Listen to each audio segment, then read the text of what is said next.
இன்றைக்கு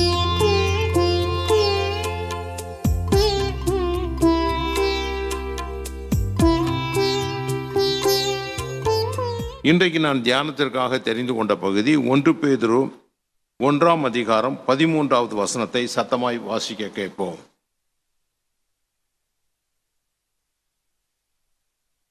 ஆகையால் நீங்கள் உங்கள் மனதின் அறையை கட்டிக்கொண்டு தெளிந்த புத்தி உள்ளவர்களாயிருந்து இயேசு கிறிஸ்து வெளிப்படும் போது உங்களுக்கு அளிக்கப்படும் கிருபையின் மேல் பூரண நம்பிக்கை உள்ளவர்களாயிருங்கள்.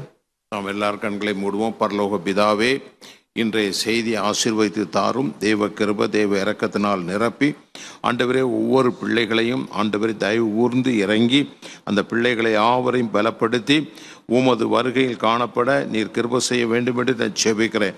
சபையை பரிசுத்தப்படுத்தும், சபை ஆசீர்வதியும், உன்னத வசனங்களினால் அவர்களை பலப்படுத்தும். ஒவ்வொரு ஆத்துமாவோடும் கர்த்தர் பேச வேண்டும் என்று நான் விரும்புகிறேன். அடியானை ஈன சிலுவையில் மறைத்து நீர் பேசுவீராக. உமது சத்தத்தை அவர்கள் கேட்டு மகிழட்டும். ஆண்டவரே, உமது சத்தம் ஆண்டவரே எல்லா காரியங்களுக்கும் பதிலை கொண்டு வரட்டும். ஆசீர்வதியும். இயேசுவின் மூலம் கேட்கிறோம் பிதாவே, ஆமென். மீண்டும் வசனத்தை கேட்போம்.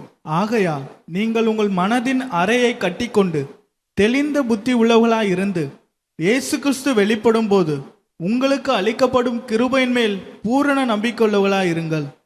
கிறிஸ்து வெளிப்படும் பொழுது உங்களுக்கு அளிக்கப்படும் கிருபையின் மேல் பூரண நம்பிக்கை உள்ளவர்களாய் இருங்கள் என்று பேதுரு எழுதுகிறார். கிறிஸ்து வெளிப்படும் பொழுது, கிறிஸ்து வருகையிலே உங்களுக்கு அளிக்கப்படும் கிருபையிலே, அப்போ வருகையிலே ஒரு கிருபை அளிக்கப்படுகிறது, அதன் மேல் பூரண நம்பிக்கை உள்ளவர்களாக இருங்கள் என்று எழுதப்பட்டிருக்கிறது. அதற்குத்தான் அவர் சொல்லுகிறார், நீங்கள் உங்கள் மனதின் அறையை கட்டிக்கொண்டு தெளிந்த புத்தி உள்ளவர்களாய் இருங்கள். உங்கள் மனதின் அறையை கட்டிக்கொண்டு தெளிந்த புத்தி உள்ளவர்களாய் இருங்கள். இங்கே இயேசு வரும்பொழுது நமக்கு அளிக்கப்படுகிற கிருபையை குறித்து பேசுகிறார். நாம் கிருபையினால் ரட்சிக்கப்பட்டோம், கிருபையினால் நிர்மூலமாகாமல் இருக்கிறோம், கிருபையினால் பரிசுத்த ஆவியினுடைய அபிஷேகத்தை பெற்றோம், கிருபையினால் இவைகளெல்லாம் நாம் பெற்றிருக்கிறோம். அவையை பற்றி அவர் பேசவில்லை. என் ஆண்டவராகிய இயேசு கிறிஸ்து வரும்பொழுது அளிக்கப்படுகிற ஒரு விசேஷ கிருபையை குறித்து இங்குள் பேசுகிறார். கிறிஸ்துவ வாழ்க்கையில் மிக முக்கியமான நோக்கம் இயேசு வருகையை சந்திப்பதுதான். பிலிப்பியர் 3:20 நமக்கு மிளிவாக வேத வசனம் சொல்லுகிறது, நம்முடைய குடியிருப்பு பரலோகம். ஒவ்வொரு ரட்சிக்கப்பட்ட பிள்ளைகளும் சபை விசுவாசிகளுக்கு நன்றாக தெரிய வேண்டும், நம்முடைய குடியிருப்பு பரலோகம். அங்கிருந்து நம்ம ஆண்டவராகிய இயேசு கிறிஸ்து வர நாம் ஆவலோடு காத்து கொண்டிருக்கிறோம். இந்த பூமியில் வாழும் பொழுது நமக்கு ஒரு தரிசனம் இருக்க வேண்டும், தெளிவாக இருக்க வேண்டும். இயேசு கிறிஸ்து வரப்போகிறார். இந்த இயேசுக்கு நம்முடைய குடியிருப்பு பரலோகம். என்னைக்கு ரட்சிக்கப்பட்டோமோ அப்பொழுது நம்முடைய குடியிருப்பு பரலோகமாக மாறிவிட்டது. அங்கே இருந்து கர்த்தராகிய இயேசு கிறிஸ்து என்னும் இரட்சகர் வர ஆவலோடு காத்து கொண்டிருக்கிறோம். அப்பொழுது இயேசு வருகையை காத்து கொண்டிருப்பதுதான் நம்முடைய கிறிஸ்தவ வாழ்க்கையில் முக்கியமான நோக்கம் என்பதை மறந்துவிடக் கூடாது.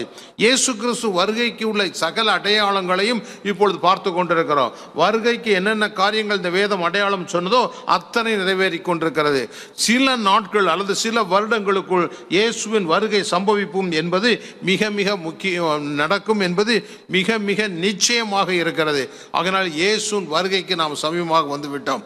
ஒவ்வொரு முறை நாம் சபை கூடி வரும் பொழுதும் தேவ பிரசனத்துக்குள் கடந்து வரும் பொழுதும் இயேசுவின் வருகையை குறித்த நம்பிக்கை பெருகி கொண்டே வருகிறது. ஒவ்வொரு முறை கூப்பிடும் பொழுதும் நாம் கூடி வரும் பொழுதெல்லாம் இயேசு வரப்போகிறார் என்பதை குறித்த நம்பிக்கை நமக்குள் பெருகி கொண்டே வருகிறது. இயேசு கிறிஸ்து வரும் பொழுது வெறுமனே வரப்போகிறதில்லை, வெறுமாய் அவர் தனியாய் வரப்போவதில்லை. இயேசு கிறிஸ்து வரும் பொழுது வேதம் சொல்லுகிறது, 1 தெசலோனிக்கேயர் 4ஆம் அதிகாரம் 14வது வசனத்தில், இயேசுவானவர் மரித்த பின்பு உயிர்த்தெழுந்தார் என்று விசுவசிக்கிறீர்களே, அப்படியே இயேசு கிறிஸ்துக்குள் நித்திரை அடைந்தவர்களையும் தேவன் அவரோடு கூட கூட்டிக் கொண்டு வருவார். இயேசு வரும் பொழுது இயேசு கிறிஸ்துவுக்குள் மரித்த பரிசுத்தவான்களையும் கூட்டிக் கொண்டு வருவார் என்று வேதம் மிக திட்டமாக நமக்கு சொல்லுகிறது. அப்போ இயேசுவின் வருகையிலே கிறிஸ்துவுக்குள் மரித்தவர்கள் யாவரையும் இயேசு கிறிஸ்து கூட்டிக் கொண்டு வருவாராம். ஆமென். அவர் வருகை எப்படி இருக்கும்? அவர் வருகையிலே மகிழ்ச்சியும் மிகுந்த சந்தோஷமும் மகிமையும் காணப்படும் என்று சொல்லப்பட்டிருக்கிறது.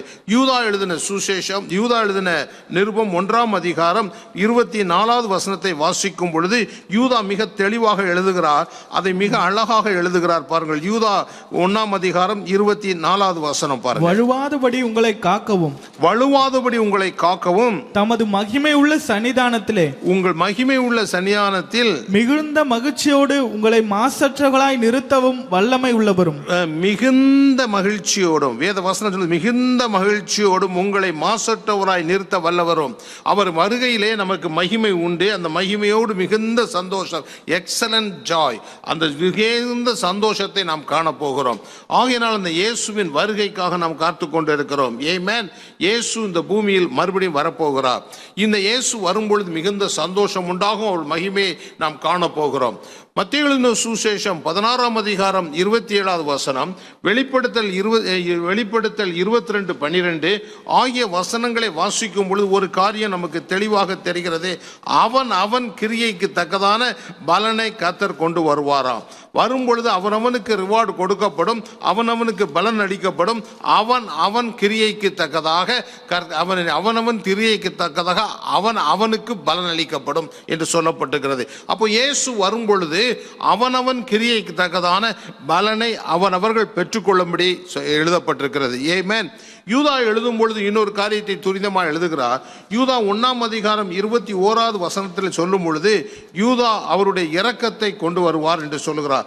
அவர் இரக்கத்தை பெறும்படி என்று எழுதுகிறார். யூதாவின் புஸ்தகம் 1ஆம் அதிகாரம் 21வது வசனம், தேவனுடைய அன்பிலே உங்களை காத்துக்கொண்டு நித்திய ஜீவனுக்கு ஏதுவாக நம்முடைய கர்த்தராகிய இயேசு கிறிஸ்துவுடைய இரக்கத்தை பெற காத்திருங்கள். தேவனுடைய இரக்கத்தை பெற இயேசு வரும் பொழுது அவருடைய இரக்கத்தை பெற காத்துக்கொள்ளுங்கள். தேவனுடைய அன்பிலே உங்களை காத்துக்கொண்டு நித்திய ஜீவனுக்கு ஏதுவாக உம்முடைய கர்த்தராகிய இயேசு கிறிஸ்துவின் இரக்கத்தை பெற, தேவனுடைய இரக்கத்தை பெற என்று எழுதுகிறார்.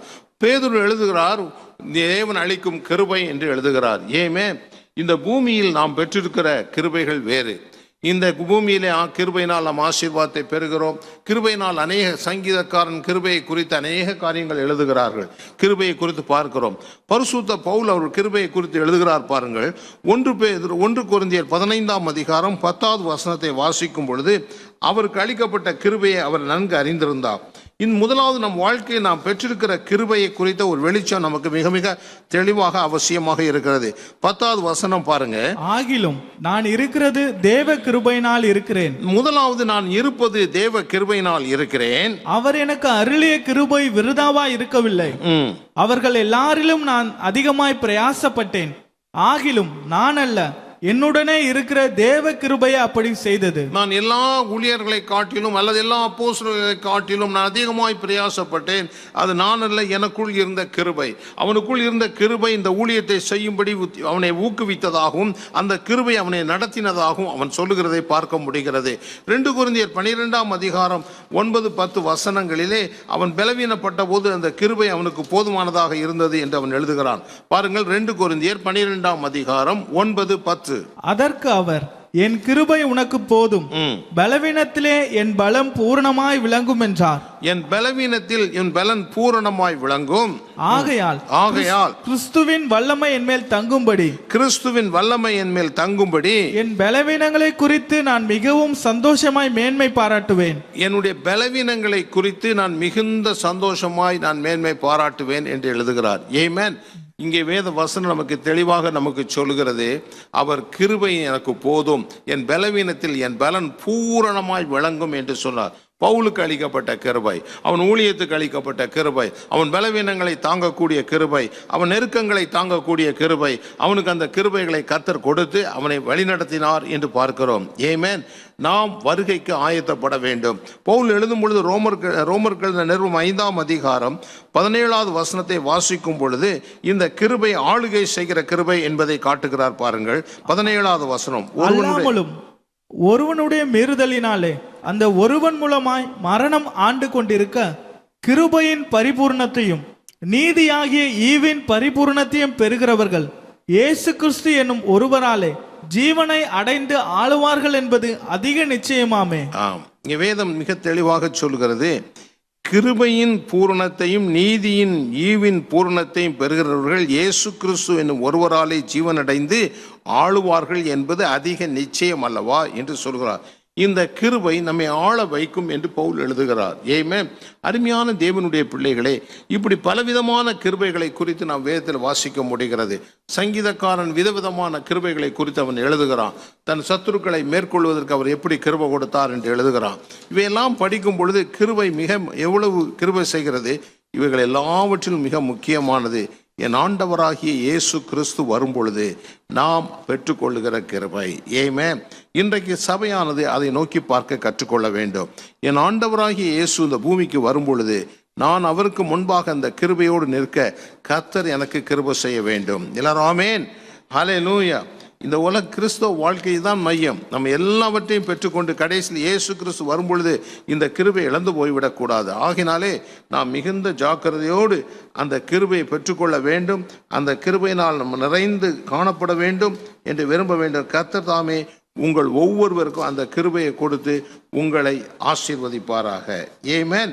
இப்பொழுது 1 பேதுரு 1:13 சொல்லப்பட்ட கிருபையை பாருங்கள். சத்தமாய் மறுபடியும் வாசிக்க கேட்போம். ஆகையால் நீங்கள் உங்கள் மனதின் அறையை கட்டிக்கொண்டு தெளிந்த புத்தி உள்ளவர்களாய் இருந்து இயேசு கிறிஸ்து வெளிப்படும் போது உங்களுக்கு அளிக்கப்படும் கிருபையின் மேல் பூரண நம்பிக்கை உள்ளவர்களாய் இருங்கள். இயேசு கிறிஸ்து வெளிப்படும் போது உங்களுக்கு அளிக்கப்படும் கிருபையிலே மேல் பூரண நம்பிக்கை உள்ளவர்களாக இருங்கள் என்று சொல்லப்பட்டிருக்கிறது. இயேசு அழைப்பை பாருங்கள்.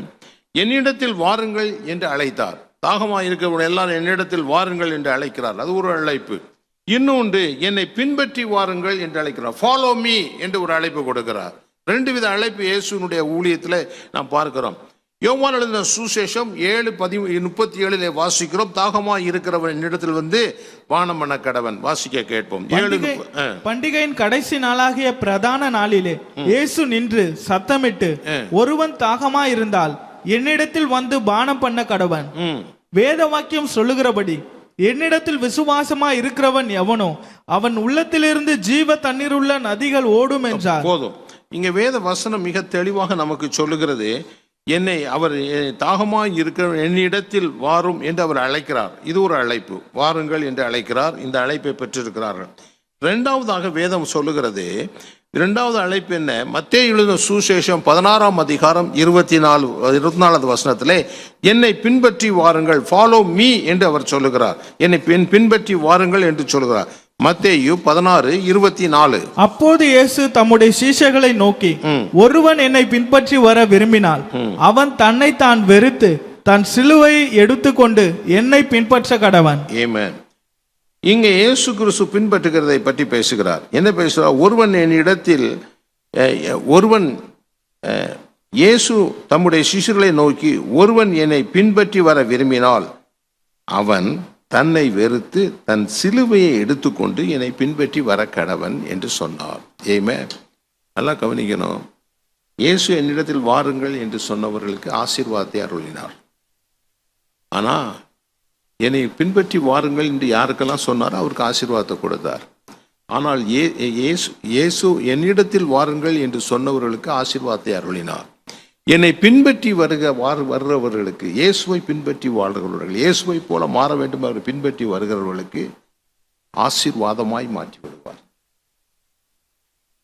இந்த ஆசீர்வாதத்தை அருளுகிற ஒரு அனுபவம். இவர்கள் ஆசீர்வாதமாகவே மாறிவிடுவார்கள். ஆகையினாலே இது மிக மிக முக்கியம். நாம் விசுவாசத்தினாலே இயேசுவை மற்றும் விசுவாசத்தினாலே மறுபடியும் பிறக்கிறோம் அல்லது ரட்சிக்கப்படுகிறோம் என்று சொல்லுகிறோம். ஆனால் இயேசுவை பின்பற்றுகிறவன் தான் ஆவியிலே வளர முடியும். நீ இயேசுவை பின்பற்றினால் நீ ஆவியில வளர முடியும். நீ ஆவியில வளர வேண்டுமானால் இயேசுவை பின்பற்ற வேண்டும், இருக்க வேண்டும். இயேசு கிறிஸ்துவை ருசிக்க வேண்டும். இயேசு கிறிஸ்துவை ஒவ்வொரு நாளும் ரசிக்க வேண்டும். அட்மைர் பண்ணணும். அட்மைர் பண்ணுறது மட்டும் இல்லை, அட்மைர் பண்ணுவதற்காக நம்மை அழைக்கப்படவில்லை, அவரை பார்த்து ரசிப்பதற்காக அழைக்கவில்லை, அவருடைய வாழ்க்கையை பார்த்து ரசிப்பதற்காக நம்மை அழைக்கவில்லை, அவருடைய வாழ்க்கையை பார்த்து அப்படி பயிற்சி செய்வதற்காக நம்மை அழைத்திருக்கிறார். அதை நம் உள்ளத்தில் வைத்திருக்க வேண்டும். ஆகையினாலே அப்படி வாழ்ந்தால் இயேசு எப்படி தேவ கிருபையினால் நிறைந்திருந்தாரோ அப்படி கிருபையை கொடுப்பார். நான் வேதத்தில் 3 பேரை உங்கள் முன்பாக நிறுத்தி அவர்கள் எப்படி தேவனிடத்தில் இந்த கிருபையை பெற்றார்கள் என்பதை நான் காட்டப் போகிறேன். 1 நோவா. ஆதியாகமம் 6:8 நோவாவுக்கோ கர்த்தருடைய கண்களிலே கிருபை கிடைத்தது. நோவாவுக்கோ கர்த்தருடைய கண்களில் என்ன கிடைத்தது? கிருபை கிடைத்தது என்று வேதத்தில் வாசிக்கிறோம். நோவா தேவனுடைய கண்களில் கிருபை பெறுகிறவனாக இருந்தான். இந்த நோவாவை குறித்து இயேசு பேசுகிறார். என்ன சொல்லுகிறார் பாருங்கள். மத்தேயு 24 அதிகாரம் 37-38 பேசும்பொழுது, நோவாவின் காலத்தில் எப்படி நடந்ததோ அப்படியே மனுஷகுமாரனின் காலத்தில் நடக்கும். எப்படி எனில் ஜலத்திற்கு முன்பாக காலத்திலே நோவா பேழைக்குள் பிரவேசிக்கும் நாள் வரைக்கும் ஜனங்கள் புசித்தும் குடித்தும் பெண் கொண்டும் பெண் கொடுத்தும் இருந்தார்கள். இதுதான் நோவாவின் காலத்தில் நடந்த காரியம். இது இயேசுவின் வருகை நாட்களில் நடக்கும் என்று சொல்லப்பட்டிருக்கிறது. ஆகையினால் நாம் அந்த இதை உற்று பார்ப்பது நலமாய் இருக்கும் என்று எண்ணுகிறேன். நோவாவுக்கோ தேவனுடைய கண்களில் என்ன கிடைத்தது? கிருபை கிடைத்தது. அவன் எப்படிப்பட்ட நாட்களில் அவனுக்கு கிருபை கிடைத்தது என்பதை பார்க்க போகிறோம். ஆதியாகமம் 6 அதிகாரம் 5 பாருங்க. மனுஷனுடைய அக்கிரமம் பூமியிலே பெருகினது என்றும் அவன் இருதயத்தின் நினைவுகளின் தோற்றமெல்லாம் நித்தமும் பொல்லாததே என்றும் கர்த்தர் கண்டு. மனுஷனுடைய அக்கிரமம் பூமியில் பெருகினது, பொல்லாத எண்ணங்கள் அவனுக்கு வந்து கொண்டே இருந்தது. அவன் இருதயத்தின் நினைவுகள் எல்லாம் நித்தமும் பொல்லாதா இருப்பதை கண்டு. 6 பாருங்க. தாம் பூமியிலே மனுஷனை உண்டாக்கினதற்காக கர்த்தர் மனஸ்தாபப்பட்டார். அது அவர் இருதயத்துக்கு விசனமாயிருந்தது. தேவன் மனிதனை உண்டாக்கினதற்காக விசனப்பட்டார். அவர் இருதயத்திற்கு அது விசனமாய் இருந்தது என்று வேதம் சொல்லுகிறது. பாருங்கள் அடுத்த 7 அப்போது கர்த்தர், நான் சிருஷ்டித்த மனுஷனை பூமியின் மேல் வைக்காமல் மனுஷன் முதற்கொண்டு மிருகங்கள், ஊரும் பிராணிகள், ஆகாயத்து பறவைகள் பரியந்தமும் உண்டாயிருக்கிறவைகளை நிக்கிரகம் பண்ணுவேன். நான் அவர்களை உண்டாக்கினது எனக்கு மனஸ்தாபமாய் இருக்கிறது என்றார். நான் சிருஷ்டித்த மனிதர்களையும் மிருகங்களையும் மிருக பறவைகளையும் நான் என்ன செய்ய போகிறேன்? விக்கனம் என்றால் அழித்து போடுவேன் என்று சொல்லுகிறார். இவை எனக்கு மனஸ்தாபமாய் இருக்கிறது என்று சொல்லுகிறார். இப்பேற்பட்ட ஒரு நிலை மனிதனுடைய பார்க்கும் பொழுது கர்த்தருக்கு மிகுந்த மன வருத்தம் ஏற்படுகிறது, மனஸ்தாபப்படுகிறார். அவர் இருதயத்தில் வேதனை ஊட்டுகிறது, அவர் விசாலப்படுகிறார். இப்படிப்பட்ட ஒரு நிலையில தான் ஒரு மனிதனுக்கு தேவனுடைய கண்களில் கனவு கிடைக்கிறது. அப்போ அவன் எப்படி அவன் தயவை பெற்றுக்கொண்டான் என்று பார்க்க வேண்டும். நாமும் வருகையிலே கண்களில் தேவ கண்களிலே தயவு கிடைக்க வேண்டும்.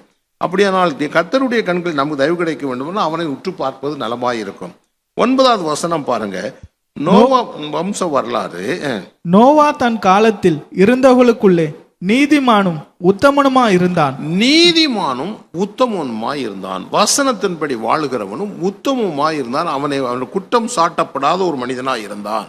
அவன் நீதிமானாய் இருந்தான். தேவனுக்கு பயந்து நீதியின் தேவ வசனத்தில் நடக்கிறவனாக இருந்தான். அவன் உத்தமனாக இருந்தான். நோவா தேவனோடு கூட சஞ்சரித்து கொண்டிருந்தான். Walking with God. தேவனோடு கூட நடக்கிற ஒரு மனிதனாக இருந்தான். தேவனோடு நடக்கிறவனாக அல்லது தேவனோடு அவன் நடக்கக்கூடிய மனிதனாக இருந்தான். அவன் அந்த அசுத்த மனிதர்களோடு ஐக்கியம் வைக்கவில்லை. இந்த பொல்லாத மனிதர்களோடு அவன் ஐக்கியம் கொள்ளவில்லை. அவர்கள் வழிகளை ஒன்றையும் தெரிந்து கொள்ளவில்லை. அவர்கள் செய்கிறதை செய்யவில்லை. இன்னைக்கு அநேகர் ரட்சிக்கப்படுகிறார்கள். ஆனாலும் அவர்கள் விட்டு வந்த அவர்கள் மூதோதையர்கள், அவர்களுடைய உறவினர்கள், அவர்கள் என்ன செய்து கொண்டிருக்கிறார்களோ அதையே தான் செய்து கொண்டிருக்கிறார்கள். அவர்கள் அது வழி அல்ல. நமக்கு நல்லா புரிஞ்சுக்கணும். பொல்லாத மனிதனுடைய ஐக்கியம் நமக்கு இருக்கக்கூடாது. அவன் ஐக்கியத்தை விட்டு விட்டான். அவனோட எந்த ஐக்கியம் வைக்கல. 2வது அந்த மனிதர்களோடு அவன் எந்த நடவடிக்கையிலும் அவன் ஐக்கியம் கொள்ளவில்லை. மாறாக தேவனோடு ஐக்கியம் கொண்டு அவன் தேவனோடு நடக்கக்கூடியவனாக இருந்தான். ஆகையினால்தான் அவன் நீதிமானும் உத்தமமாய் இருந்தான். அங்கே எல்லா மனிதர்களும் தப்பு செய்துக்கிட்டு இருக்கிறாங்க. அப்போ அவங்களாம் இப்படி இருக்காங்க. அந்த உலகத்தில் ஏன்பா தப்பு அவர் செய்யலையா, இவர் செய்யலையா, அவர் பண்ணலையா, இவர் பண்ணலையா என்று கோண நியாயம் பேசுவாங்க. யார் என்ன தப்பு பண்ணிட்டு போறான்? உன் வாழ்க்கை இயேசுவை பின்பற்றுகிற நீ இயேசுவுக்கு கீழ்ப்படிந்து நடக்க கற்றுக்கொள்ள வேண்டும். 14 பாருங்க அவனுடைய வாழ்க்கை எப்படி இருந்தது. 14 பாருங்க.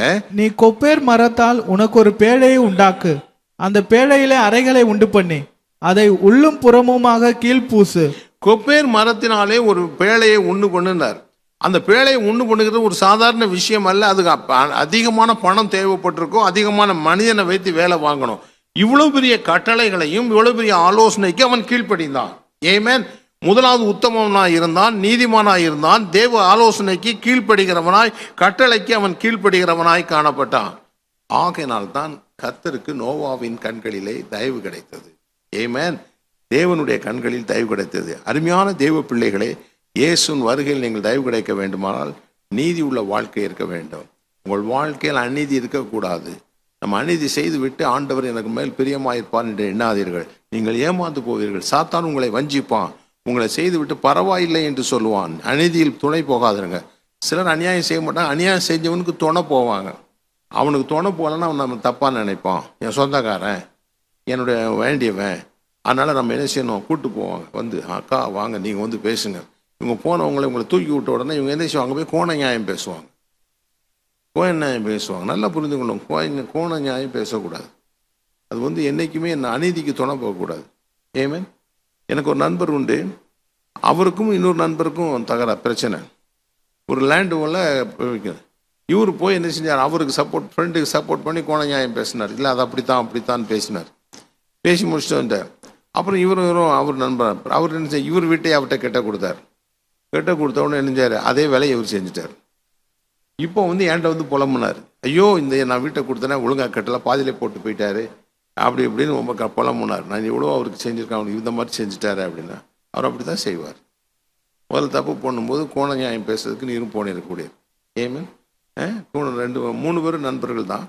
அவர் ஒரு பணம் கொடுத்தாரு, லேண்டு வாங்கி, லேண்டை வாங்கி அவர் கொடுத்த பணத்தில் லேண்டு வாங்கிட்டார். கட்டிட்டு ஸ்கொயர் ஃபீட்டு கணக்கு போட்டு ஒரே ஒரு ஃப்ளோரை கையில் கொடுத்துட்டார்.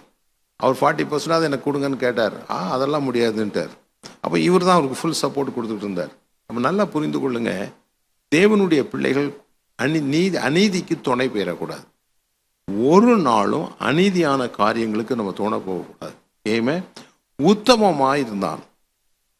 தேவன் வந்து யோபுவை குறித்து சொல்லும்போது அவன் உத்தமன் என்று சொன்னான், சன்மார்க்கன் என்று சொன்னான், கர்த்தருக்கு பயந்து பொல்லாப்பை விட்டு விலகிறவன் என்று சொன்னான்.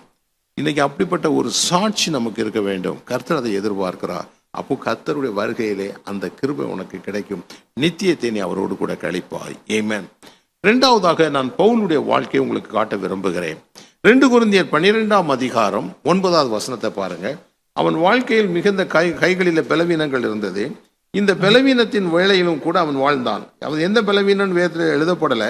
சிலர் கையில் இருந்தாங்க, சில கண்ணில் தண்ணீர் வடிஞ்சதுங்க, ஏதோ ஒரு பலவீனம் இருந்தது மொத்தத்தில் நமக்கு புரிகிறது. இந்த பலவீனத்தின் மத்தியில் அவன் என்ன செய்தான், தேவனை பின்பற்றினான். 9வது வசனத்தை பாருங்க. அதற்கு அவர், என் கிருபை உனக்கு போதும், பலவீனத்திலே என் பலன் பூர்ணமாய் விளங்கும் என்றார். 3 முறை அவன் தேவனை நோக்கி ஜெபித்தான். தேவனிடத்திலிருந்து ஒரு பதில் வருகிறது. என்ன பதில் வருகிறது? உன்னுடைய பலவீனத்தில் என் பலன் என்ன செய்ய போகுது, பூரணமாய் விளங்கும் என்று அவர் சொல்லுகிறார். பூரணமாய் விளங்கும் என்றார். ஆகையினால் கிறிஸ்துவின் வல்லமை என் மேல் தங்கும்படி என் பலவீனத்தை குறித்து நான் மிகுந்த சந்தோஷமாய் மேன்மை பாராட்டுகிறேன் என்று சொல்லி முடிச்சிட்டான். ஏமேன். அடுத்த வசனம் பாருங்க. அந்தபடி நான் பலவீனமாய் இருக்கும் போதே பலமுள்ளவனாய் இருக்கிறேன். பலவீனராய் இருக்கும் பொழுதே நான் பலவீனராய் இருக்கிறேன். ஆகையால் கிறிஸ்துவின் நிமித்தம் எனக்கு வரும் பலவீனங்களிலும், நல்லா கவனிங்க, கிறிஸ்துவின் நிமித்தம் வரும் பலவீனங்களிலும், நிந்தைகளிலும், நெருக்கங்களிலும், துன்பங்களிலும், இடுக்கண்களிலும் நான் என்ன செய்கிறேன், இவைகள் எல்லாம் எனக்கு வந்துகிட்டே இருக்கு. பாருங்க, கிறிஸ்துவின் மீது வரும் பலவீனங்களிலும், நிந்தைகளிலும், நெருக்கங்களிலும், துன்பங்களிலும், இடுக்கண்களிலும் நான் பிரியமாய் இருக்கிறேன் என்று சொல்கிறார். ஏமே இத்தனை துன்பங்கள் எல்லாம் எனக்கு வந்தாலும் நான் அது மேல பிரியமாக இருக்கிறேன். ஏனால் இவைகளெல்லாம் எனக்கு வந்தாலும் கர்த்தருடைய கிருபை என் மேல தங்கி இருக்கிறது. அந்த கிருபை எனக்கு போதும் என்று சொல்கிறார். ஏமே பவுலை கர்த்தர் அழைத்தார். அவன் கிறிஸ்துவுக்கு விரோதமாய் அவன் காரியங்கள் செய்து கொண்டிருந்தான். ஆனால் அவன் கிறிஸ்து அவனை அழைத்த போது அவன் சொன்னான், ஆண்டவரே என்ன செய்ய சித்தமாய் இருக்கிறீர் என்று முதலாவது கேட்டான். பவுலுடைய வாழ்க்கையில் தேவனுடைய கண்களில் இவ்வளவு கிருபை கிடைத்ததுக்கு என்ன, சித்தத்துக்கு தன்னை அர்ப்பணித்த மனிதன். அப்போஸ்தலர் நடவடிக்கை 9ஆம் அதிகாரம் 6வது வசனம் மிக தெளிவாக சொல்கிறது, அவருடைய சித்தத்திற்கு தன்னை முழுமையாய் அவன் ஒப்பு கொடுத்தான் என்று வேதத்தில் வாசிக்கிறோம். ஆகையினால் கர்த்தர் அவன் மேல் பிரியம் கொண்டார். ஏமேன். முதலாவது அவன் சித்த பாருங்க என்ன சொல்லுகிறான், அவன் திகைத்து அவன் ஒரு வெளியை காண்கிறான். அந்த ஒளியிலிருந்து கர்த்தர் அவனோடு கூட பேசுகிறார். பேசின உடனே அவன் என்ன செய்கிறான், முதல் வார்த்தை அவன் வாயிலிருந்து வருகிறது, நடுங்கி திகைத்து ஆண்டவரே நான் என்ன செய்ய சித்தமாயிருக்கிறீர் என்றார். அதற்கு கர்த்தர், நீ எழுந்து பட்டணத்துக்குள் போ, நீ செய்ய வேண்டியது அங்கே உனக்கு சொல்லப்படும் என்றார். அவனுடைய அழைப்பு என்ன? 15வது வசனத்தை பாருங்க.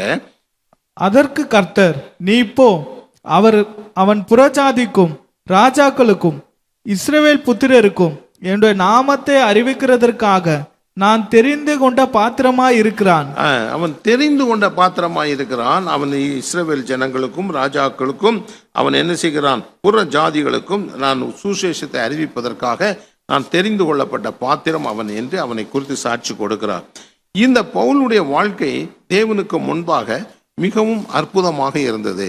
தேவனுக்கு முன்பாக அவர் சித்தத்தை செய்வதிலும் அவருடைய விருப்பத்தை செய்வதிலும் அவன் மிகவும் தெளிவாக இருந்தான். ஆகையினால் தான் வேதம் சொல்லுகிறது, 19வது வசனம் 26-19, அப்போஸ்தலர் நடவடிக்கை 26ஆம் அதிகாரம் 19வது வசனம். ஆகையால் அகிரிப்பா ராஜாவே, நான் அந்த பரம தரிசனத்துக்கு கீழ்ப்படியாதவனாய் இருக்கவில்லை. அவன் பரம தரிசனத்திற்கு அவன் கீழ்ப்படிந்தான். தன் சித்தத்தை பரம தரிசனத்திற்கு ஒப்பு கொடுத்தான். இந்த கால வேளையிலும் இந்த செய்தி கேட்டுக்கொண்டிருக்க அருமையான தேவ பிள்ளையே, நீ பரம தரிசனத்திற்கு கீழ்ப்படிந்தால் தேவ கிருபை அவர் வரும் பொழுது அந்த கிருபையினால் உன்னை நிரப்பி உன்னை ஆசீர்வதிப்பார். அந்த கிருபை உனக்குள் வரும். அவன் பரம தரிசனத்திற்கு அவன் கீழ்ப்படுகிற மனிதன். அதோடு கூட அவன் ஜெபத்தில் போராடுகிறவன். இந்த பூமியிலே அவன் அழைக்கப்பட்ட அழைப்பை நிறைவேற்றும்படியாக ரோமர் 15ஆம் அதிகாரம் 32வது வசனம் சொல்கிறது, நான் ஜெபத்தில் போராடுகிறது போல என்று சொல்கிறான். தான் எப்படி ஜெபத்தில் போராடுகிறனோ நீங்களும் என்னோடு கூட போராட வேண்டும் என்று நம்முடைய கர்த்தராகிய இயேசுவின் நிமித்தமும் பரிசுத்த ஆவியினுடைய அன்பின் நிமித்தமும் உங்களை வேண்டிக் கொள்ளுகிறேன். ஜெபத்தில் போராடுகிற ஒரு மனிதன், தேவனுடைய சமூகத்திலே போராடி செபிக்கக்கூடிய ஒரு மனிதன், தேவனுடைய பிள்ளைகளுக்காகவும் தேவ சித்தம் நிறைவேறுவதற்காகவும் தேவ சமூகத்தில் நின்று அவன் போராடி ஜெபிக்க கூடிய ஒரு மனிதனாய் இருந்தான் என்று வேதம் மிக திட்டமாக சொல்கிறது. ஆகையினாலே நாம் அதை பார்க்கிறோம். நோவாவுக்கோ தேவ கண்களில் தயவு கிடைத்தது, பரிசுத்த பவுலுக்கு தேவனுடைய கண்களில் தயவு கிடைத்தது. ஆமென். இந்த 2 பரிசுத்தவான்களும் தேவனுடைய கண்களில் தயவு பெற்றார்கள். நாமும் பெற ஆயத்தமாய் இருக்க வேண்டும். 2 கொரிந்தியர் 8ஆம் அதிகாரம் 1வது வசனத்தை பாருங்க. அன்றியும் சகோதரரே, மக்கதோனியா நாட்டு சபைகளுக்கு தேவன் அளித்த கிருபையை உங்களுக்கு அறிவிக்கிறோம். மெகதோனியா சபை மக்களுக்கு ஒரு கிருபை கொடுத்திருக்கிறார். இந்த ஜனங்கள் கிருபை பெற்றிருக்கிறார்கள். எப்படி பெற்றார்கள்? கிருபையை பெற்றிருக்கிறார்கள். 5வது வசனத்தை பாருங்க. மேலும் நாங்கள் நினைத்தபடி மாத்திரம் கொடாமல் தேவனுடைய சித்தத்தினாலே முன்பு தங்களை தாமே கர்த்தருக்கும் பின்பு எங்களுக்கும் ஒப்பு கொடுத்தார்கள். இந்த ஜனங்களிடத்திலே 3 காரியங்களை நாம் விசேஷமாய் பார்க்கிறோம். 3, அவர்கள் கொடுக்கிற விஷயத்தில் மிகவும் உண்மையும் உத்தமமாய் கொடுக்கிறவர்களாய் காணப்பட்டார்கள். 2வது, தேவனுடைய சித்தத்தினாலே முன்பு தங்களை தாமே கர்த்தருக்கும், முதலாவது தேவனுக்கு ஒப்பு கொடுத்தார்கள்னா தேவ வசனத்திற்கு தங்களை ஒப்பு கொடுத்தார்கள். பின்பு எங்களுக்கு ஒப்பு கொடுத்தார்கள். எங்களை வழி நடத்துகிற போதர்களுக்கு, மெய்ப்பர்களுக்கு தங்களை ஒப்பு கொடுத்தார்கள். ஆகையினால் அவர்கள் மேல் கிருபை தங்கி இருந்தது. அந்த கிருபை விசேஷித்த கிருபையாய் இருந்தது, அவர்கள் மேல் தங்கி இருந்தது. இந்த கடைசி நாட்களிலும் நம்மை தேவ சித்தத்தினாலே முன்பு தங்களை கர்த்தருக்கென்றும் ஆவியானவர் நம்மை நடத்துகிற ஆவியானவருக்கும் நம்மை நடத்துகிற தேவனுடைய வசனத்திற்கும் நம்மை ஆவியில் நிறைந்து நம்ம கர்த்தரால் நியமிக்கப்பட்ட போதர்களுக்கும் அவர் ஒப்பு கொடுத்திருந்தார்கள். இந்த 2 காரியங்கள், முதலாவது கொடுக்கிற காரியங்களிலும் அவர்கள் தாராளமாய் இருந்தார்கள். கர்த்தருடைய வசனத்திற்கும் கீழ்ப்படுகிறவர்கள் ஒப்பு கொடுக்கிறவர்களாய் இருந்தார்கள். பரிசுத்த ஆவியினால் அபிஷேகப்பட்ட ஊழியர்களுக்கும் அவர்கள் தங்களை ஒப்பு கொடுக்கிறவர்களாக இருந்தார்கள். 3 பாருங்க. அவர்கள் மிகுந்த உபத்திரவத்தினாலே சோதிக்கப்படுகையில் கொடிய தரித்திரம் உடையவர்களாய் இருந்தும் தாங்கள் பரிபூர்ண சந்தோஷத்தினாலே மிகுந்த உதாரத்துவமாய் கொடுத்தார்கள். மேலும் அவர்கள் தங்கள் திராணிக்கு தக்கதாகவும் தங்கள் திராணிக்கு மிஞ்சியும் கொடுக்க தாங்களே மனதுள்ளவர்களாய் இருந்தார்கள் என்பதற்கு நான் சாட்சியாய் இருக்கிறேன். அவர்கள் தேவனுடைய கண்களில் எப்படி கிருபையை பெற்றார்கள்? அவர்கள் மிகுந்த தேவனை அதிகமாய் நேசித்தார்கள். தேவனை அதிகமாய் நேசித்தால் தங்கள் திராணிக்கு தக்கதாகவும் தங்கள் திராணிக்கும் மிஞ்சுதாகவும் தாங்களே மனதுள்ளவர்களாய் இருந்தார்கள் என்று நான் அவர்களை குறித்து சாட்சியாக பரிசுத்த போல் எழுதுகிறார். ஆகையினால அவர்களுக்கு கர்த்தருடைய கண்களிலே கிருபை கிடைத்தது என்று நாம் பார்க்கிறோம். இன்றைக்கு நாமும் கூட இயேசுவின் வருகையில காணப்பட நாம் ஆயத்தப்பட வேண்டும். எப்படி தேவனை நோக்கி கூப்பிட்ட போது ஆயக்காரனுக்கு கிருபை கிடைத்தது, அந்த கிருபை அவனுக்கு பாவ நிவர்த்தியை கொண்டு வந்தது. ஏமே, அவன் கூப்பிட்ட போது ஒரு குருடன் கூப்பிடுகிறான். குருடன் கர்த்தருடைய கிருபையை கர்த்தரை கூப்பிட்ட போது கர்த்தர் அவன் மேல் கிருபையாய் இறங்கினார் என்று வேதத்தில் பார்க்கிறோம். அருமையான தேவ பிள்ளைகளே, இன்றைக்கும் நாமும் கூட ஆண்டவரை நோக்கி கூப்பிட போகிறோம். ஆண்டவரே, எங்கள் வாழ்க்கை உமக்கு பிரியமாய் இருக்கட்டும், நான் உம்மையே இயேசுவே பின்பற்றி போகட்டும். என் வாழ்க்கை இந்த கடைசி நாட்களில் வல்லமை குறித்தும் அதிசயங்களை குறித்தும் அற்புதத்தை குறித்தும் நிறைய செய்தி கேட்டிருப்பீங்க.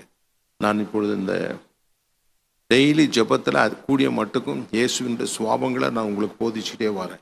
எதுக்கான கொஞ்சம் கொஞ்சமாக கொடுத்தா நல்லா அப்படியே உள்ள இறங்கும், வாழ்க்கை மாறும்.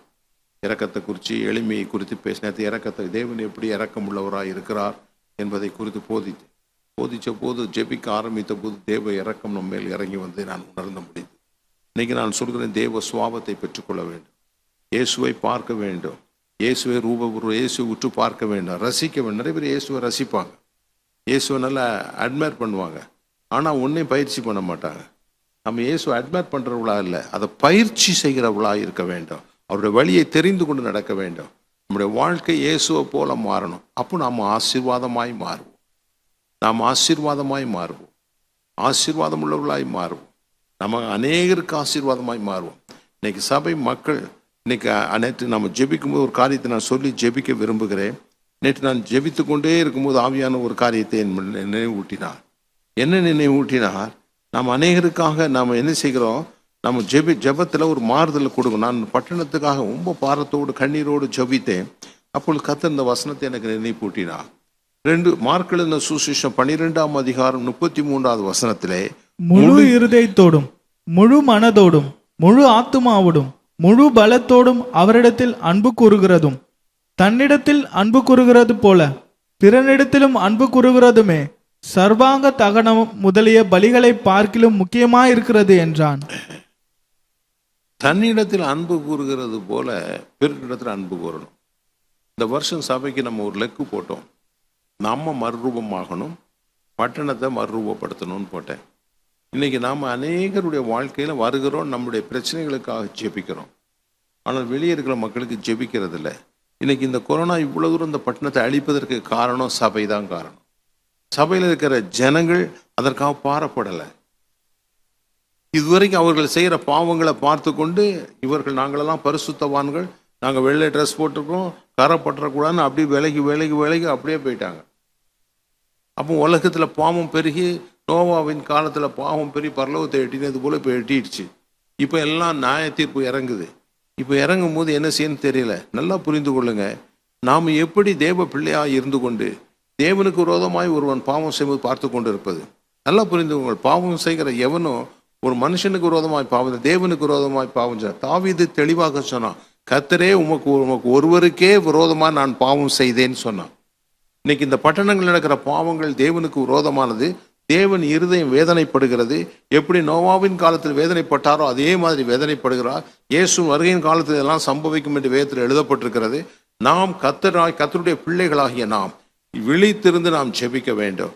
தேவ சமூகத்தில் நின்று ஜெபிக்க கடனாளியாக இருக்கிறோம். நாம் வருகையில காணப்பட அந்த கிருபையை பெறுவதற்கு நம் ஆண்டவருக்கு முன்பாக நம்ம ஜெபத்தோடு ஆண்டவர் தாழ்மையோடு கூட நாம் நிற்போமானால் கர்த்தர் இறங்குவார். ஏமே, இன்னைக்கு அந்த மெகதோனியா பட்டணத்து மக்களுடைய ஒரு விசேஷ தன்மையை நான் பார்க்கிறேன். அவர்கள் தங்களை முதலாவது கொடுக்கிற விஷயத்தில் அவர்கள் மிக தாராளமாய் கொடுத்தார்கள். தங்களை கர்த்தருக்கென்று ஒப்பு கொடுத்தார்கள். 2வதாக அவர்கள் தங்களை நடத்துகிறவர் பரிசுத்தவான்களுக்கு அவர் தங்களை ஒப்பு கொடுக்கிறவர்களாக அவர்கள் காணப்பட்டார்கள். ஆகையினாலே அவர்களுக்கு தேவ கண்களிலே கிருபை கிடைத்தது என்று பார்க்கிறோம். நோவாவுக்கு என்றோ கர்த்தருடைய கண்களில் கிருபை கிடைத்தது. அவன்ட்டு நாம் 3 காரியங்கள் பார்த்தோம். ஒன்று, அவன் உத்தமனாய் இருந்தான், நீதிமானாய் இருந்தான், கீழ்ப்படிதல் உள்ளவனாய் இருந்தான். நோவை பேழை கட்டுறதுன்னா ஒரு சாதாரண விஷயம் கிடையாது. அதுக்கு ஏராளமான பண தேவை வேணும், பொருள் தேவை வேணும். அந்த மக்களெல்லாம் அக்கறம் பிடிச்சோம். அவனெல்லாம் டெய்லி வந்து கேலி பண்ணியிருப்பான். இந்த தாத்தாவுக்கு பைத்தியம் பிடிச்சிருச்சு, என்னத்தையோ ஏடா உடம்ப பண்ணிட்டு கிடக்கிறாரு அப்படிலாம் கேலி பண்ணியிருப்பான். அவ்வளவு மத்தியிலையும் அவன் தேவனுடைய கட்டளைக்கு கீழ்ப்படிந்து ஆசீர்வாதத்தை பெற்றுக்கொண்டான். பரிசுத்த பவுலுடைய வாழ்க்கை அற்புதமான வாழ்க்கை. ஆண்டவர் சித்தத்துக்கு ஒப்பு கொடுத்தான். முடிவும் மறிபந்தமும் அவன் தேவனுக்கென்று நின்று தேவ கிருபையினால் தன்னை நிரப்பிக் கொள்கிறவனாய் காணப்பட்டான். தன் அழைப்பை பிடித்து கொண்டு அவன் இயேசுவை பின்பற்றுகிறவனாய் காணப்பட்டான். அதனால்தான் அவன் தைரியமா அவனால் சொல்ல முடியும், நான் இயேசுவை பின்பற்றுகிறது போல நீங்களும் என்னை பின்பற்றுங்கள் என்று அவன் சவால் விட்டான். இன்னைக்கு அருமையான தேவ பிள்ளைகளே, இன்னைக்கு ஆண்டவரை நம்ம நோக்கி நம்மை தாழ்த்துவோம். ஆண்டவரே, எங்களுடைய லெக்கு சரியாக இருக்கணும். எங்களுடைய லெக்கு இயேசு வருகையில் நான் காணப்படணும். ஏதோ இந்த உலகத்தில் இன்னைக்கு நடக்கிற காரியங்களெல்லாம் பார்த்து இதில் நான் தொங்கி போக வரல, இவைகளெல்லாம் விட்டு மேலாக கர்த்தனை தூக்கி எடுப்பா. பவுல் சொல்லுகிறார் பாருங்க, இந்த கிருபை என் மேலே தங்கும்படியா இதெல்லாம் வரட்டுங்கிறார். எதெல்லாம் நம்ம வர வேண்டாம் நம்ம விரும்புகிறோமோ, பலவீனங்களை, நிந்தைகளை, நெருக்கங்களை, துன்பங்களை, இடுக்கண்களை நான் பிரியமாய் இருக்கிறேன்கிறார். ஏமே பலவீனங்கள் வரட்டும், நிந்தை வரட்டும், நெருக்கங்கள் வரட்டும், துன்பங்கள் வரட்டும், இடுக்கண் வரட்டும், நெருக்கம் வரட்டும், நான் இவன் மேல பிரியமாய் இருக்கேன்.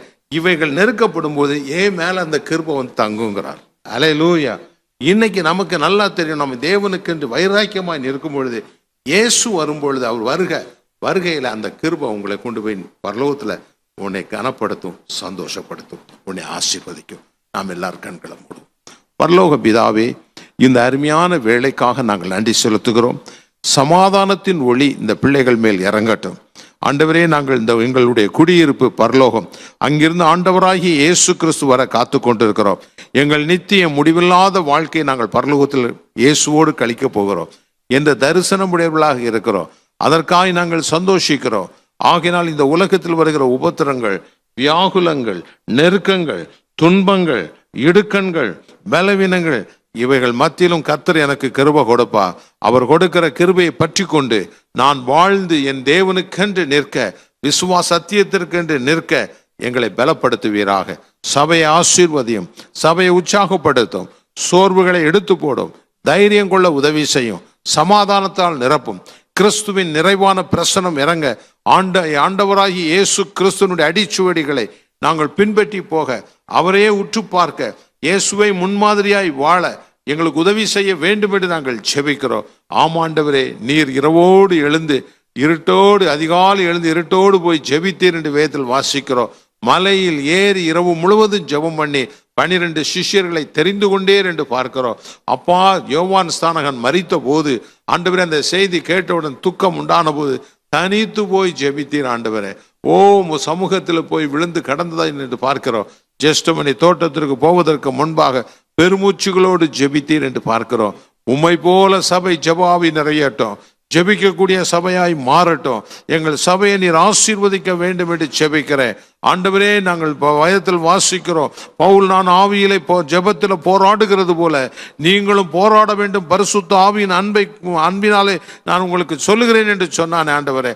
ஆமாம் ஆண்டவர், கட்டளை இடுகிற தேவனுடைய பிள்ளைகளுக்கு ஆண்டவரே, நாங்கள் இப்பொழுது உம்மை நோக்கி பார்க்கிறோம் ஆண்டவரே. நாங்கள் ஜெபிக்கக்கூடிய ஆவி எங்களுக்கு தருவீராக. சபை முழுவதும் விண்ணப்பத்தின் ஆவினாலே தருவீராக. தேவனீர் உங்களுக்கு அந்த ஆவினால் நிரப்ப வேண்டும் என்று ஜெபிக்கிறேன் ஆண்டவரே. பவுல் வேண்டிக் கொண்டது போல ஆண்டவரே, ஜெப ஆவினால் போராடுகிற ஆவி, அன்பி தேவனுடைய அன்பை, பரிசுத்த ஆவியின் அன்பின் நிமித்தம் நான் வேண்டிக் கொள்கிறேன் என்று சொன்னார் ஆண்டவரே. ஒவ்வொரு பிள்ளைகளுக்கும் ஜெபிக்கக்கூடிய ஆவியை தருவீராக. இந்த பட்டணத்தை நாங்கள் பட்டணத்திற்காக திறப்பில் நிற்க, உத்தரவாதம் எடுக்க, நாங்கள் உம்மை பின்பற்றுகிற போது, தேவனை பின்பற்றுவேன் என்று ஒப்பு கொடுக்கும் பொழுது நாம் உத்தரவாதம் எடுக்க வேண்டும், ரெஸ்பான்சிபிலிட்டி எடுக்க வேண்டும். நம்ம ரெஸ்பான்சிபிலிட்டி எடுக்கணும். இயேசுவை பின்னால் போகிறேன்னா சும்மா போக முடியாது, ரெஸ்பான்சிபிலிட்டி எடுக்கணும். அவர் சொன்னார், தன்னைத்தான் வெறுத்து என் சிலுவை எடுத்துக்கொண்டு என்னை பின்பற்றி வாருங்கள் என்று சொன்னார். அப்போ பின்பற்றுகிற அனுபவம் ரெஸ்பான்சிபிலிட்டி எடுக்கணும். ஆண்டவருக்காக நான் நிற்பேன், ஆண்டவருக்காக இதை செய்வேன் என்று ரெஸ்பான்சிபிலிட்டி எடுக்க கர்த்தர் கிருபை தாரும்.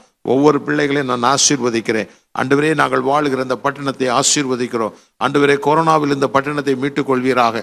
ஒருவருக்கும் கொரோனா வரக்கூடாது ஆண்டவரே. நீர் இறங்கினால் வழி அது நடக்கும் ஆண்டவரே. நீ உமது தயவு இறங்கட்டும் ஆண்டவரே.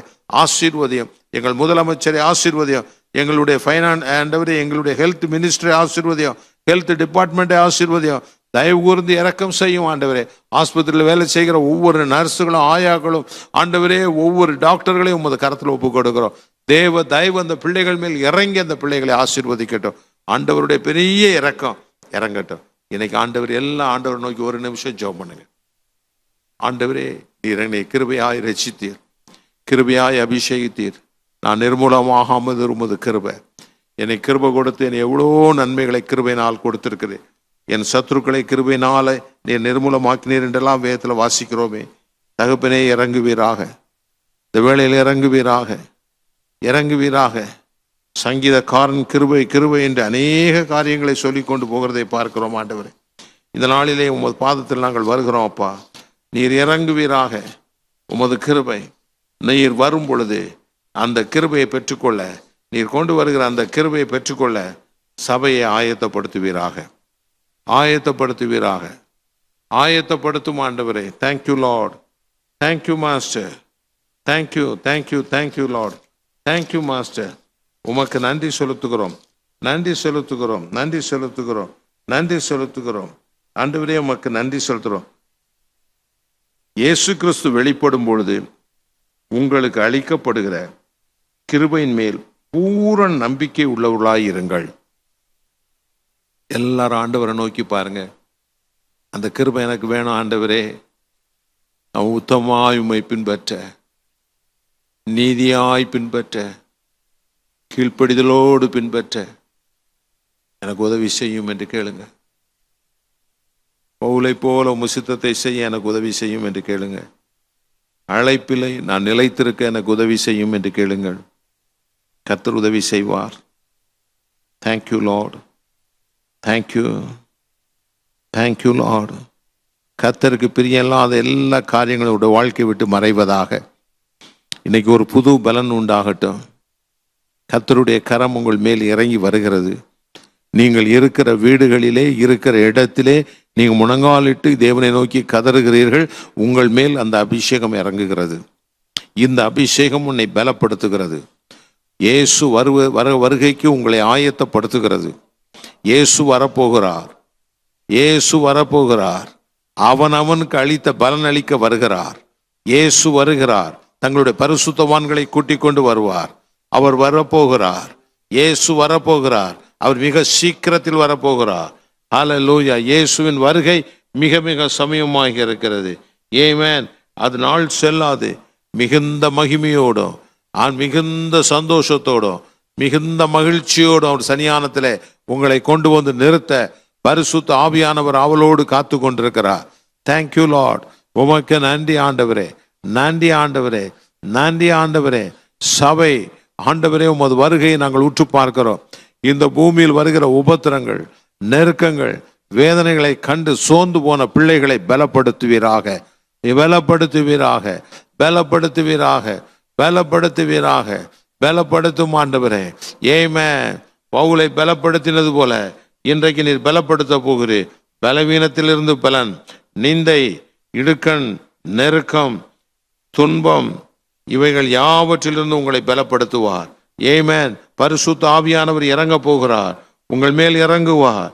உங்கள் நிந்தையிலும், நெருக்கத்திலும், துன்பத்திலும், இடுக்கணிலும் நீங்க பயப்பட வேண்டாம். இதன் மத்தியில் தேவனுடைய வல்லமை, தேவ கிருபை முதலாவது உங்களை பலப்படுத்தும்படி இறங்கி வருகிறது.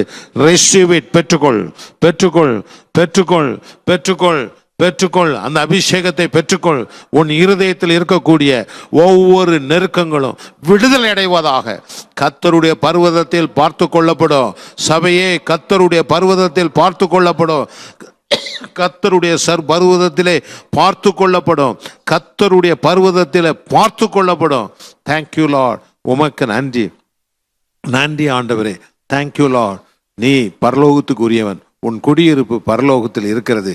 அங்கிருந்து கர்த்தராகிய இயேசு கிறிஸ்து வர நீ ஆவலோடு காத்து கொண்டிருக்கிறார். அவர் வரும் நாளிலே உனக்கு மிகுந்த மகிமையும் கிருபையும், மிகுந்த மகிமையும் மிகுந்த சந்தோஷம் உண்டாகும். Excellent joy, excellent joy. ஹல்லேலூயா. பூரண சந்தோஷத்தினால் அவர் உன்னை நிரப்புவார். Thank you lord, thank you lord, thank you lord, thank you lord. ஓ உமக்கு நன்றி. நோவா பாவம் நிறைந்த இந்த பூமியில ஆண்டவரே தன்னை நீதிமானாய் காத்து கொண்டா. பாவம் நிறைந்த பூமியில் அக்கிரமம் நிறைந்த மக்கள் எல்லாரும் தேவனுக்கு விரோதமாய் இருந்த போதும் அவன் ஒருவர் மாத்திரம் தேவனுக்கு பிரியமாயிருந்தா, உத்தமனாயிருந்தா, நீதிமானாயிருந்தா. கர்த்தர் அவனை பார்த்தவன் கண்களில் அவருக்கு தயவு கிடைத்தது. அந்த 8 பேரை மட்டும் பேழையில் வைத்து காத்தார். அவன் நிமித்தம் மிருகங்கள் காக்கப்பட்டது. அவர் மிருகங்களை அணிக்கணம் பண்ணுவேன், அழிப்பேன் என்று சொன்னார். அவன் நிமித்தம் ஒரு கூட்டம் பறவைகளும் மிருகங்களும் காப்பாற்றப்பட்டதாக வேதத்தில் வாசிக்கிறோம். தேவனே இந்த வேளையில் இறங்கும் ஆண்டவரே. எங்கள் சபையை வேலைக்குள் வைத்திருக்கிறேன், அதற்காய் நான் நன்றி செலுத்துகிறேன். எங்களை வருகையில் ஆயத்தப்படுத்தி கொண்டு வருகிறேன், அதற்காய் நன்றி. எங்கள் வாழ்க்கை இந்த பூமியோடு முடிவதல்ல ஆண்டவரே. இனி வரும் உலகத்திலே நாங்கள் வாழும்படி நான் தேவனால் அழைக்கப்பட்டிருப்பதற்காய் நன்றி. அந்த மகிமையின் பிரசனத்தினால பிள்ளைகளை தொட்டு ஆசீர்வதிக்கிறேன். சமாதானத்தால் நிரப்பும், சந்தோஷத்தினால் நிரப்பும், புதிய நம்பிக்கையினால் நிரப்பும். Amen. Amen. Amen. Thank you, Lord. Thank you, Lord. Thank you. கர்த்தர் மறுபடியும் ஞாபகப்படுத்துகிறார். இந்த வருஷ தொடக்கத்தில் சொன்னார், இந்திய தேசத்தில் ஒரு பெரிய பொருளாதார நெருக்கடி வரும், ஆனால் என்னுடைய பிள்ளைகளை நான் பாதுகாத்துக் கொள்வேன். உங்களை பாதுகாத்துக் கொள்வார், உங்களை நடத்துவார். நீங்கள் பேழைக்குள் இருக்கிறீர்கள், ஜல பிரதாபலம் வரும், அழிவுகள் வரும், ஆனால் அது உங்களை சேதப்படுத்தாது. ஒன்றும் உங்களை சேதப்படுத்தாது. துடன் கொள்ளுங்கள், தைரியம் கொள்ளுங்கள். தேவ ஞானம் உங்கள் மேல் இறங்கட்டும். தேவனே என்னை நடத்தும் என்று ஒவ்வொரு நாளும் ஜாக்கிரதையோடு அவருடைய நடத்துதலுக்கு காத்திருங்கள். அவர் நடத்துவார். ஆசீர்வதியும். Thank you Lord. இந்த சென்னை பட்டணத்துக்கு மட்டுமல்ல, இந்தியா தேசம் ஒரு எழுப்புதலை சந்திக்கட்டும். தமிழ்நாடு ஒரு எழுப்புதலை சந்திக்கட்டும். இந்த பட்டணம் ஒரு எழுப்புதலை சந்திக்கட்டும். இந்த பட்டணத்தின் மேல் உமது அக்கினி இறங்குவதாக. இந்த பட்டணம் ஒரு எழுப்புதலின் அக்கினியை சந்திக்கட்டும் ஆண்டவரே. இந்த பட்டணத்தினுடைய குறைகள், குற்றங்கள், பாவங்கள் யாவற்றையும் மன்னித்து இவர்களை ஆசீர்வதியும். தேவ கிருபையினால் நிரப்பும். இயேசு ஆண்டவராகிய இயேசுவே, எல்லாரும் வாய்களை திறந்து கொஞ்சம் நேரம் கர்த்தரை ஸ்தோத்திரம் பண்ணுங்க. கர்த்தருடைய கிருபை இறங்கிக்கிட்டே இருக்குது. அந்த கிருபையை பெரும்படியா அநேகருடைய ஸ்தோத்திரத்தினால் கிருபை பெருகும். நீ இருக்கிற இடத்துல ஸ்தோத்திரம் பண்ண பண்ண பண்ண பண்ண இன்னும் அதிகமாய் ஸ்தோத்திரம் பண்ணுங்க. அதிகமாய் வாய்களை திறந்து உன்னப்பம் ஸ்தோத்திரம் பண்ணுங்க. நீங்க ஸ்தோத்திரம் பண்ண பண்ண பண்ண கர்த்தருடைய கிருபை பெருகும், கிருபை பெருகும், கிருபை பெருகும், கிருபை பெருகும், கிருபை பெருகும், கிருபை பெருகும், கிருபை பெருகும், கிருபை பெருகும். அளவில்லாத கிருபை, அளவில்லாத கிருபை, நேர்த்தியான கிருபை, சமாதானத்தின் கிருபை, தேத்தியான கிருபை, நேஸ்தியான கிருபை ஒவ்வொரு பிள்ளைகள் மேல் தங்கட்டும். ஒவ்வொரு பிள்ளைகளையும் நீர் ஆசீர்வதியும். ஹல்லேலூயா. ரமி காலா ஷிகரா மாலா, ஓ ராபாலா ஷிகரா மாலா தூக்க மீகாரா, ஓ ராபாலா ஷிகரா மாலா தூக்க மீகாரா, ஓ ராபாலா ஷிகரா மாலா தூக்க மீகாரா. ஹல்லேலூயா. ரமி காலா ஷிகரா. கிருபை கிருபை கிருபை கிருபை. ஆண்டவரே, ஒவ்வொருவரோட வாயிலும் இந்த கிருபை இறங்கட்டும். ஆண்டவரே, ஒவ்வொரு வாயிலும் கிருபை இறங்கட்டும். சுசேஷத்தை இந்த நாட்களில் சொல்லும்படி ஆவியானவர் சொல்லுகிறார். ஒவ்வொருவரும் சுசேஷத்தை சொல்லுங்க. உங்கள் அருகாமையில் இருப்பவர்களை பார்த்து சுசேஷம் சொல்லுங்க. இயேசுவின் பாவத்தை மன்னிப்பா. இயேசு மேல் வைக்கிற விசுவாசத்தினால் உனக்கு பாவ மன்னிப்பு உண்டாகும். ஆண்டவர் இருளின் அதிகாரத்தை விட்டு தேவனிடத்தில் திரும்பும்படியா, சாத்தானுடைய அதிகாரத்தை விட்டு தேவனிடத்தில் திரும்பும்படியா, ஒளியை விட்டு இருளை விட்டு ஒளியிடத்தில் திரும்பும்படியா, ஹல்லேலூயா, அவர்களுக்கு ஒரு பிரகாசம் உள்ள மனக்கண் வர வேண்டும் என்று ஜெபம் பண்ணி பக்கத்தில் இருக்கிறவங்க சுசேஷம் சொல்லு. கர்த்தர் பெரிய காரியங்களை செய்வார். யாரும் சோர்ந்து போக வேண்டாம், யாரும் தளர்ந்து போக வேண்டாம். கர்த்தர் பெரிய காரியங்களை செய்யும். ஆசீர்வதியும். இயேசு என்ற இனிய நாமத்தில் ஏறெடுக்கிறோம் பரிசுத்தமுள்ள பிதாவே, ஆமென். என் ஆத்துமாவே கர்த்தரை ஸ்தோத்ரி. Thank you Lord. என் ஆத்துமாவே கர்த்தரை ஸ்தோத்ரி. என் முழு உள்ளமே பரிசுத்த நாமத்தை ஸ்தோத்ரி. என் ஆத்துமாவே கர்த்தரை ஸ்தோத்ரி. கர்த்தர் செய்த சகல உபகாரங்களையும் மறவாதே, ஆமென். நான் நோயஸ்தர்களுக்காக ஜெபித்த ஆசீர்வாதத்தை கூறுகிறேன். கர்த்தாவே, சபையில் யாரெல்லாம் பலவீனப்பட்டிருக்கிறார்களோ அத்தனை பேரை உமது கரத்தில் ஒப்புக் கொடுக்கிறேன். இயேசுவின் நாமத்தினால் எல்லா இருளையும் இயேசுவின் நாமத்தில் நாங்கள் கட்டுகிறோம் ஆண்டவரே. எல்லா அந்தகாரத்தின் கிரியைகளை இயேசுவின் நாமத்தில் கட்டுகிறோம். தேவ வெளிச்சமும் தேவ தயவும் தேவ இரக்கமும் ஆண்டவரே அந்த பிள்ளைகள் மேல் இறங்கி ஒவ்வொரு பலவீனப்பட்ட இடத்தையும் தொட்டு அவர்களை ஆசீர்வதித்து விடுதலை பண்ணும். தேவ சமாதானத்தால் நிரப்பும். சத்துருடைய எல்லா தந்திரங்களையும் எல்லா பலவீனங்களையும் இயேசுவின் நாமத்தில் காட்டுகிறோம் ஆண்டவர். நோய்களில் இருந்து பிள்ளைகளுக்கு விடுதலை தாரும், சமாதானம் தாரும். இயேசுவின் மூலம் கேட்கிறோம் பிதாவே, ஆமென்.